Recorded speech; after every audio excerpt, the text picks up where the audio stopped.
Rich వాళ్ళకి poor వాళ్ళకి ఉన్న డిఫరెన్సెస్ మనం అంతకుముందు తెలుసుకున్నాం. అయితే ఇక్కడ మనీ సేవ్ చేయడానికి మీరు 3 థింగ్స్ని సెట్ చేసుకోండి. ఫస్ట్ మీ శాలరీ వచ్చిన వెంటనే మీ శాలరీని బట్టి అందులో 10% ఎంత అయితే అంత తీసి వేరే అకౌంట్కి ట్రాన్స్ఫర్ చేయండి. ఓకే, నెక్స్ట్ అది first one. And second one వచ్చేసరికి ఆ అమౌంట్ని ఆటోమేటిక్గా కట్ అయ్యేలాగా ప్లాన్ చేయండి. వేరే అకౌంట్లో పెట్టారు కదా, ఆటోమేటిక్గా కట్ అయ్యేలాగా ప్లాన్ చేయండి.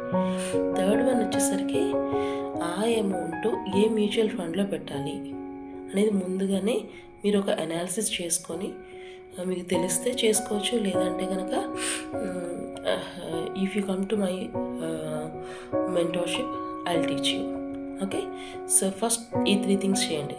శాలరీ వచ్చిన వెంటనే మీరు ఒక సర్టన్ అమౌంట్ 10%ని ఫస్ట్ ఇనీషియల్గా మీ దగ్గర మీకు చాలా అప్పులు ఉండొచ్చు, ఏమైనా ఉండొచ్చు, బట్ ఒక అమౌంట్ తీసి పక్కన వేరే అకౌంట్లో పెట్టండి.